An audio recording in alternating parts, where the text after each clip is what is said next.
Before I make a video about the NATO summit in Wales and the little drama between Cameron and Obama and all the other representatives of NATO, I want to talk about Wasserthing. And in case you don't know what I refer to when I say Wasserthing, I'm talking about Debbie Wasserman Schultz. I call her Wasserthing because she's a thing. Sorry, her picture's on my computer. It's just like, ooh. And the reason why her picture's there because I want to make sure I get the quote right that she said. At a round table in Milwaukee, she attacked Governor Scott Walker. She said, oh, that he gives women the back of his hand and drags them back by their hair. I have to question this logic. First off, which side of the political aisle are the women weaker? Is it on the left or on the right? The lefties would say, oh, it's on the right because they're falling into traditional biblical concepts of what a woman's life is supposed to be.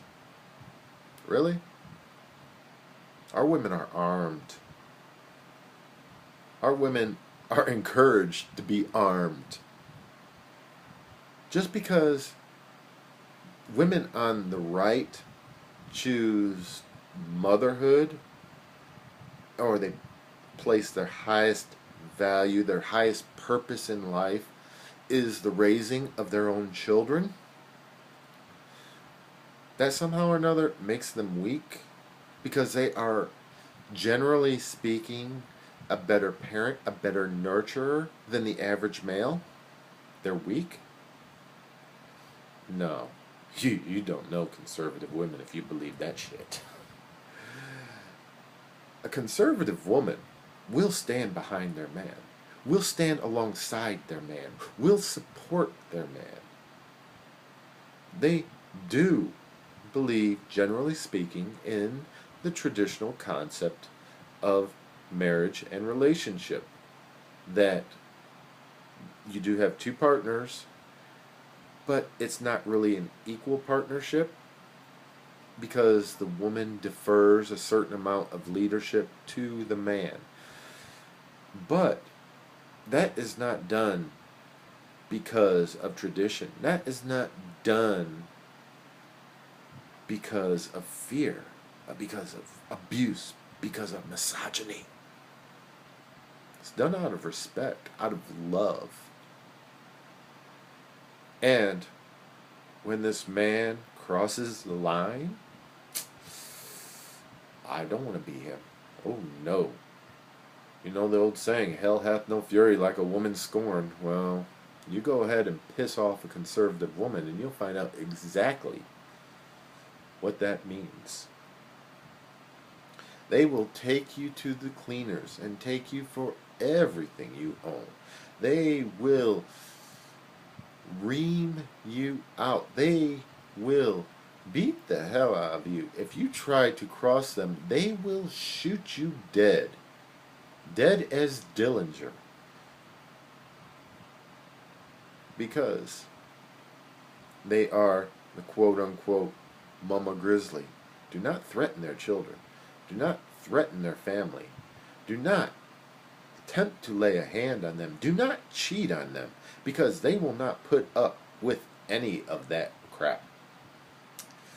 Now, women on the left, you are so strong and independent and liberal. No, you're not. Fluke. Fluke. Fluke you. How long was she crying? Her claim to fame is she was crying for free birth control because it was too much for her to afford. Ms. Fluke, You went to an Ivy League. You went to nothing but Ivy League schools. How could you not afford birth control? The average American cannot afford what your education cost. If I don't even remember what schools she went. I think it was Georgetown for law and Princeton for undergrad. These schools are outrageously expensive. And yet you're crying about $10 to $20 a month for birth control? You spend more than that every week at Starbucks. And this makes you independent and strong? No, this makes you stupid. Makes you ignorant. Makes you a whining bitch. Now, do we really want to talk about some of these wives on the left? The former governor of New York, I cannot recall his name, thankfully, who was fooling around with the prostitute, and his wife stuck with him. Wiener, oh, Wiener with a name like Wiener, and he gets busted. His wife stands by him. Tries to bring his political career back. He gets busted again. His wife sticks by him again.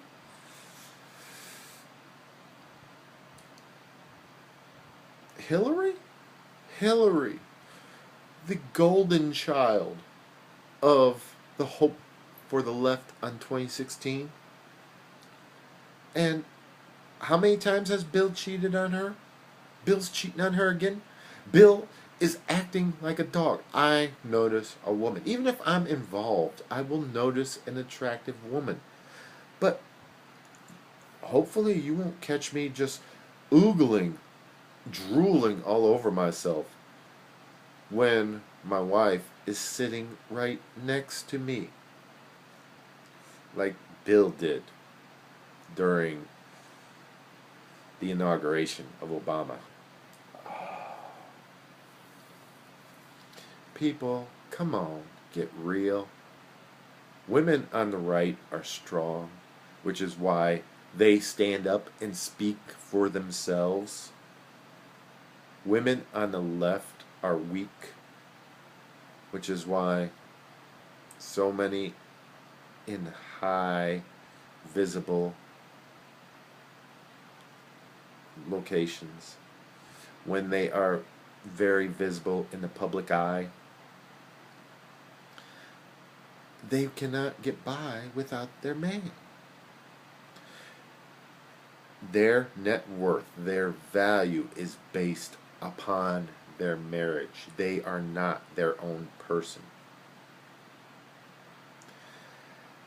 I would like to bring up a great conservative example, but unfortunately, her name is escaping me.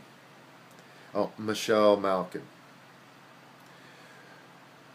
Everyone knows of her. Everyone's seen her.